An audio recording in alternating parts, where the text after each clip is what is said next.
तो अंग्रेजों ने किसान के ऊपर दमन किया था, उसके लगान को बढ़ाने का काम किया था और लगान वसूली के लिए उसने कुछ कानून बनाए थे और उससे उब करके देश के किसानों ने आंदोलन की शुरुआत किया था। और वो आंदोलन इतना उग्र हुआ कि आप सोच सकते हैं कि चोरी चोरा जो एक थाना है जिसमें अंग्रेज के सिपाही थे, अंग्रेज के अफसर थे, किसान उस थाने का घेराव किया और उस थाने में जितने भी सिपाही और अफसर थे सबको जला करके राख कर दिया। और जब चोरी चोरा की घटना घटी तो पूरे देश के किसानों ने साफ तौर पर कह दिया कि इस कानून को तुम वापस ले लो, लगान जो बढ़ाए हो इसको वापस ले लो। अंग्रेज तुम जो है ये तुम दमन की नीति से जो तुम देश को चलाना चाहते हो, किसानों के ऊपर जो हमला कर रहे हो इसको अविलंब रोक दो, वरना एक कदम भी चलने नहीं देंगे, तुमको सात समंदर पार करके ही रुकेंगे। और उसके बाद जान लीजिए जब लड़ाई वहां से आगे बढ़ी तो 1947 तक आखिर अंग्रेज को इस देश को छोड़ करके जाना ही पड़ेगा। ये है इस देश के किसान आंदोलन का इतिहास। आपको अपने उस गौरवशाली इतिहास को याद करना पड़ेगा। जब तेलंगाना का सशस्त्र आंदोलन हुआ था, वो आंदोलन कोई और नहीं किया था बल्कि किसानों ने किया था। और किसान हैदराबाद निजाम के खिलाफ जमीन की लड़ाई को लेकर के किया था और संघर्ष करते हुए अपने 3000 बेशकीमती साथियों की कुर्बानी दिया था। मगर उसके एवज में आप जान लीजिए आधा तेलंगाना को कब्जा कर लिया था और अपनी समानांतर सरकार उससे गठित कर ली थी। और तब जाकर के उस समय के जो हुक्मरान थे पंडित नेहरू और उनके जो गृह मंत्री थे सरदार वल्लभ भाई पटेल, उनके जो है आंख पर पड़ाने लगी और उन्होंने कहा पंडित नेहरू को कि आप जरा समझ जाइए, अगर लाल झंडा का कारवां अगर वहीं नहीं रोका गया, किसानों के फौज को अगर आगे बढ़ने से नहीं रोका गया, ये सिर्फ तेलंगाना को ही आजाद नहीं कराएगा, तेलंगाना को ही लाल नहीं करेगा, बल्कि ये लाल करते हुए आपको राजस्थान के रास्ते आगरा होते हुए दिल्ली के लाल किला तक पहुंचेगा। और उसके बाद देश की सरकार ने जल स्थल थल सेना से हमला करके उस आंदोलन के ऊपर हमला करने का काम किया। मगर तेलंगाना का इतिहास आज भी कायम है। जब भी हिंदुस्तान का किसान आंदोलन तेलंगाना के इतिहास को पढ़ता है उससे ऊर्जा मिलती है, उसको सीखिए, समझिए।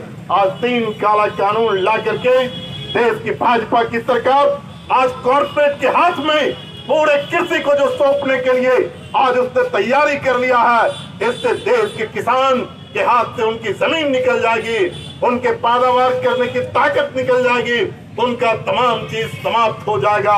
और इसीलिए जब उसने दिल्ली कूच का ऐलान किया तो दिल्ली में बैठे हुए मोटा भाई और नरेंद्र मोदी इस दोनों की नींद उड़ गई और उसने फैसला किया कि चाहे जो भी हो जाए हम इसे दिल्ली तक नहीं पहुंचने देंगे। लेकिन किसान कहां रुकने वाला है?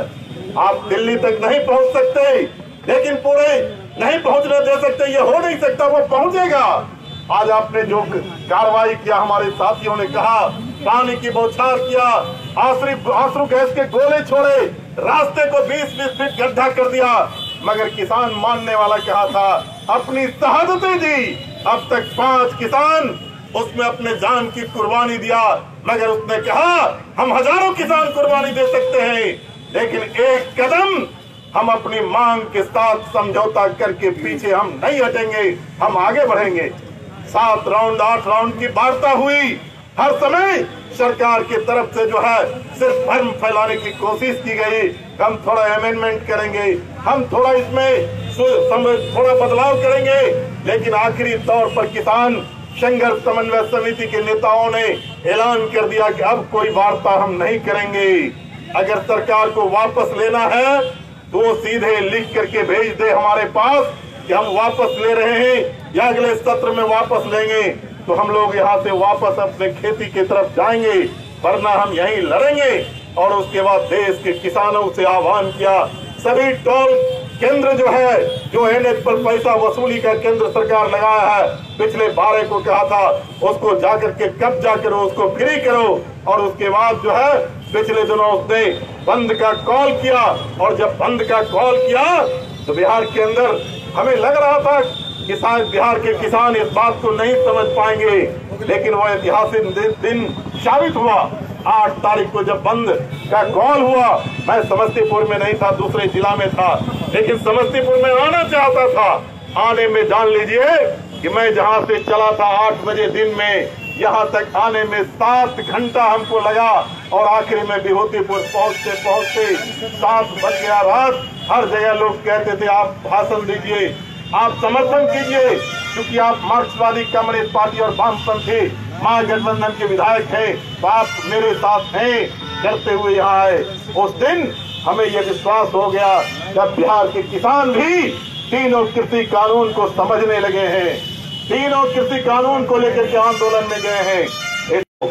ये किसान के साथ गद्दारी करने वाले हैं, किसान से वोट लेंगे तब वो भूल जाते हैं, बट जाते हैं जातियों में, बट जाते हैं धर्म में। मेरा आपसे करबद्ध प्रार्थना है, किसानों की भी अपनी एक जाति है। आप किसान जाति से अगर आते हैं तो किसान के ऊपर जो हमला करता है उसके खिलाफ आप जब मौका मिले आप कार्रवाई कीजिए, आप भटकिए नहीं। आने वाला कल जो है आपका होगा।